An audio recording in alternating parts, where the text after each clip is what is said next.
With nearly a quarter of young adults experiencing sexual abuse during childhood, Lisa Stevenson is one of many that know exactly what it is like to live with a secret. Speaking out after 16 years of keeping quiet, Lisa took her uncle to court for sexually abusing her from the ages of 9 to 11. I spoke to her about how she spoke out and overcame her fears. When I was abused by my uncle for years, I decided I had to keep it a secret to protect my close-knit family. I decided to speak out after the birth of my first daughter. When I felt such love and protection for my own daughter, I felt the need to let the secret be known. I had to tell somebody. I was petrified of hurting my family. I decided it would be best to keep it a secret. I managed to keep it in for so long just by pushing it at the back of my mind. And who was the first person you told? I confided in my husband first. And what was his reaction? His reaction was very calm. He sat and listened to what I had to say. We were sitting together and I decided the time was right, and he was very calm. He cuddled us. We both had a big cry knowing what had happened, and he sat and listened to everything I had to say. Had something happened that day to make you pick that specific time to open up?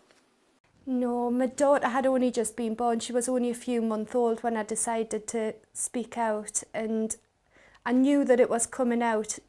I knew I had to say something and tell somebody what was going on, so I was just leading up to the right time, I suppose. What did it feel like to eventually tell someone else? I felt like I had a massive weight lifted off my shoulders. It's always best to let something like that be known rather than carrying it around on your shoulders all the time. And how long was it before you went to court? The court procedure was actually very quickly. It moved very fast. As soon as I was speaking out to my family about it, I was took to the police station. And it moved very fast. Within a few months, about 6 to 8 months, it was actually in Crown Court. What did it feel like approaching the authorities after the story had been buried away for so long? It was very scary at first, telling people that you don't know intimate things that may have happened to you when you don't really want to specifically say them to the people you love.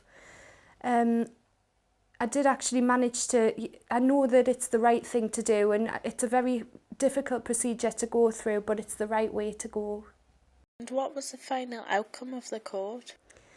He was found guilty of 6 counts. He was ordered to sign the register, the sex offenders register, and he was found guilty and sentenced to 2 years in prison, 4 years in prison. He served 2 years.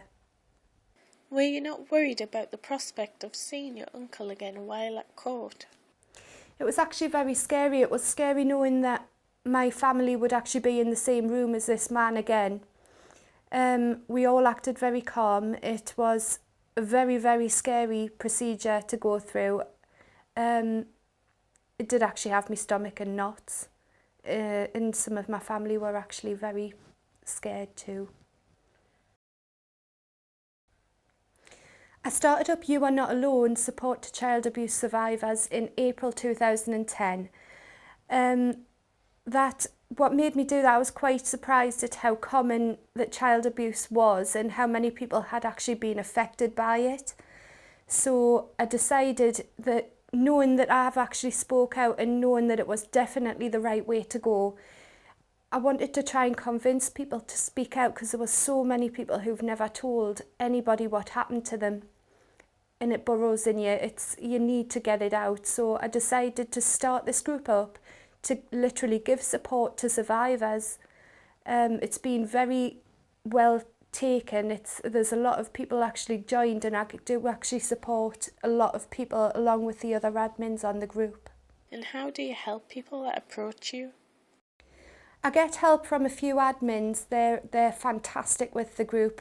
We get private messaged on Facebook if there's a problem. There's people that actually comment on the wall and that ask for other members for help and advice as well, but we can actually offer private messaging and try and offer help and advice, literally give them support. Now, after 3 years since the court proceedings closed, do you feel like you've truly moved on? I do truly think that I've moved on, yes. Every survivor gets good days and bad days, but I feel like I've came such a long way. I've got I feel completely positive in myself.